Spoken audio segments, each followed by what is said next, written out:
this little bat is still in the exact same area where we left him in the last video. Look at him. Oh, he's so cute. Oh, there he is. I thought he took off. I was going to say I just got over here, and then he was just gone. He just took off. And look, there's another one. Ooh, I feel like I'm a wildlife naturalist out here in the woods finding bats and stuff. If only they were here naturally and I didn't spawn them. Anyway, today's video, we are going to be taking a look at, probably as you can tell, the second update of the 3 that we are going to be seeing in TU20. So for those of you guys who maybe haven't seen the last few of my videos, you guys don't know what I'm talking about, the next big update for Minecraft on the console, being TU20, will actually have 3 different Minecraft PC updates all jammed in one. So in the last video I made, actually the video right before this one, we went ahead and took a look at some of the features that will be coming out in Minecraft update version, or that came out rather, in Minecraft PC version 1.4, and that is why we spawned some bats, and there's kind of the remnants of a beacon, and I think the wither is flying around here somewhere as well. But in this video we are going to be taking a look at what we got in Minecraft PC version 1.5, which was the one obviously right after 1.4, and is also things that we will be seeing in TU20. So for those of you guys who don't know, which is I assume many of you, in Minecraft version 1.5, we actually got the, I bet you can guess it because of the tab we're on here, the Redstone update. So Minecraft version 1.5 was actually the Redstone update, and with that we saw a whole lot of things. Now before we go ahead and jump right into that, I'd just like to say that with the Redstone update, I would assume that they're going to fix all of the bugs and issues that we currently get with Redstone on the console, because I know a lot of people who do a lot of Redstone stuff on Minecraft on the console always have problems with like the ticks or delays, or for some reason things not connecting or powering up or doing things incorrectly, and I assume that hopefully with this update they will fix all of those issues, as well as add in all of the new features I'm about to show you guys. So if you guys do a lot of Redstone, you guys are probably looking forward to this, and so let's go ahead and jump into some of the stuff we are going to be seeing. So first and foremost, let's just go ahead and jump off with the cool stuff and kind of the complicated thing, and that is this contraption right here. This is called a Redstone comparator, and essentially what it does is super complicated stuff. So there's like inputs and there's different outputs that you can do, and it all changes with this switch here, and when you switch it on and off, and it's very complicated how it works. Now in this video I'm not going to explain how it works, however I have done a video in the past where we talked about the Redstone comparator. So if you guys don't know what this is, maybe you guys aren't Redstone gurus like a lot of the people who watch my videos, or maybe some of the people who don't watch my videos. Anyway, point is, if you don't know a whole lot of stuff about Redstone, you probably don't know what this thing does. So I have a very in-depth video down in the description where you guys can go and check out exactly what that thing does, so you guys can start planning how to use it in your world. But like I said, it's pretty complex how that works, so I'm just going to glance over it, but it is worth mentioning that we will be seeing it in the next update. So moving on from that, we will also be seeing hoppers and droppers coming into the next update. So if I go ahead and I grab a chest here, I can show you just how these things work. So let's say, for example, we have ourselves a chest here. Right, so voila. So how does a hopper work? What is a hopper, do you may be asking? Well, a hopper, ooh, that's not the right button. A hopper will allow me to, and if it's one of these buttons here, and I don't know, I thought, is it, oh, crap. We're struggling. It's... There we go. It's left shift. Okay, so when you go ahead and you click shift, it's actually going to allow you to put the hopper on top of the chest. And then if I were to throw things into this hopper, kind of like that, did I make that in there? You'll see that, oh, dang it. This is harder than it looks. Okay, so if I go ahead and I push Q, there we go.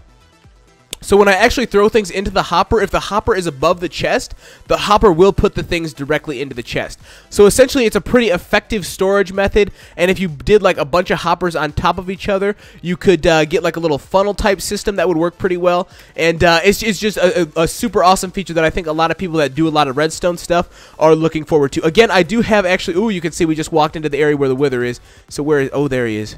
Look at him. Ooh, he's hunting something. But essentially, yeah, the hopper is just another Redstone contraption that a lot of people that do a lot of stuff with Redstone have been looking for a while. Now, I do have, like I said, another video on the hopper as well. So if you guys want to check out that video, that will also be down in the description. I do have in-depth videos on a lot of the things that we are going to be talking about, so make sure you just look down in the description if you have a question about any of this stuff. So moving on from that, you can see that also here in my inventory, I have the dropper. Now, a dropper does exactly as its name would suggest, and that is to drop stuff. So if I go ahead and I just grab this stuff right here and I put, say, a dropper inside of the dropper, followed by some redstone dust here, and I give it some power, you're just going to see, quite simply, it will just drop out the item that was on the inside. Wow! Revolutionary, right? So I don't actually have another video on that because it's very, very simple how that works. Essentially, it just drops whatever item is inside of it, and it drops it in block form. So that's a cool thing to note. So another thing that we are going to be getting in this next update is actually going to be the daylight sensor. I'm sure all of you guys already know what a daylight sensor does, and if you don't, I'm not really going to explain it in this video because literally just like the dropper, the name is self-explanatory. Essentially, depending on how bright it is outside will be how strong the redstone signal coming out of it will be. So if it's the middle of the night, this thing isn't going to be putting off any redstone signal, but since it is the middle of the day, as you can see right now, we're not supposed to look directly at the sun, but I'm really kind of blinding all of you by doing that. So I apologize, you guys just lost 20 years worth of your eyesight. But obviously the daylight sensor just puts off a redstone signal based off of how much daylight is left. Now, probably the most excited or the most cool feature, I guess, that we are going to be seeing, or the one that I'm looking forward to the most, is actually the trap chest. And for those of you guys who don't know what a trap chest does, is essentially something that looks exactly like a normal chest. Like, look at this thing. It looks exactly like a normal chest. However, when you go ahead and you open it, you're going to be able to see that it will actually put off a redstone signal. Now, I'm not sure if you guys can see that. It's a pretty weak signal here. But if you take a look at this piece of redstone right here, when I open this, it will actually put off a redstone signal. And that redstone signal can set off a trap and blow up people. Say if I had TNT or something here, like all around this. Let me just go ahead and grab some TNT. I can show you guys kind of quickly how this would work. If I just had some TNT, say, underneath this chest here, and obviously somebody opened it, that TNT just got ignited, and now they are going to go ahead and go boom because it's obviously a trap chest, and that's kind of just what it does.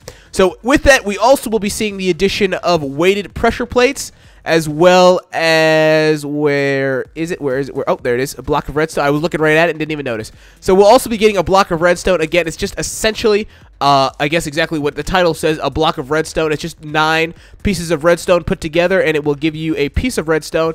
Now, the interesting thing about this is that it actually does put off a redstone signal, so it's kind of like a compact way to get a torch, or you can use it to move redstone. So say if I had a piston on this side, I could actually use it to push this piece of redstone. And if I had some redstone dust over here that, say, wasn't connected to that, and I powered this, you can see obviously you can move the redstone source block and give it power with a piston. So that's kind of a new little contraption thing that you'll be able to do when we do get this on the console, is you'll be able to actually move a redstone power source, unlike you can now, because obviously you can't move a torch with a piston. So moving on from that, like I said, the last final thing that we're going to be getting is weighted pressure plates. Now, for those of you guys who don't know how weighted pressure plates work, there are actually 2 different kinds. There is the gold pressure plate, and there is the iron pressure plate here. They are consequently called heavy and light because based off of how many things you have on them will determine how much signal they output. So obviously the heavy pressure plate will require, I always do that, I don't know why, but obviously the heavy pressure plate will take more items to give more signal, and the light pressure plate will take less. So you can see here, if I go ahead and I put, say, a couple of things on this guy here, we are, ooh, if I can stop picking them up after I throw them, you can see, voila, this thing will give us at least 3 worth of strength there. And if I do the same amount of blocks over here, you're gonna see that I'm only going to get substantially less. So let me, trying to work this keyboard magic is pretty difficult here, so I apologize for that. I'm not much on the PC. So you can see there, obviously I put more stuff on the heavy pressure plate. However, it still puts out a weaker signal than it did over on the light pressure plate, because that's just how they work. They have a different number of items that it takes for them to put off a signal. So obviously there, I put all those items on there, and that's a much stronger signal over there. Now, in the Redstone update on the PC, we also did get out blocks of quartz, which we obviously already have on the console, so that's not going to be added because we already have it. But other than that, I think that's about all of the main stuff that we got in the Redstone update on Minecraft for the console, or I'm sorry, on Minecraft for the PC. So that is just a showcase of all the stuff that we saw in Minecraft version 1.5, or the Redstone update, as I said before. We will be seeing all of these things in TU20, so if you guys are looking forward to TU20 or have any questions about some of the stuff in here, make sure you guys check down in the description, because like I said, I do have some more in-depth videos on these subjects down there, so if you guys want to check those out and get some more information on that, you can do so down below. And if you guys have any specific questions that aren't answered in those videos, feel free to drop those down in the comment section, and I'll be sure to take a look at those. And with that said, I think that's about it for me. I will likely be doing the final version, history Minecraft 1.6 version, which actually came horses here sometime later this week. So make sure you guys check out that video where we will talk about the final list of features that we will be seeing in TU20 when it does finally release, hopefully sometime soon, but we don't know for sure. So make sure you guys subscribe for that. And if you guys did enjoy this kind of video and you guys like being kept up to date with all the latest news as well as some of the features showcases that we will be seeing in the future, make sure you guys drop me a like down below and subscribe for some more Minecraft console content in the future. And with that said, I think that's about it for me. I will see all of you guys later with another video. Peace.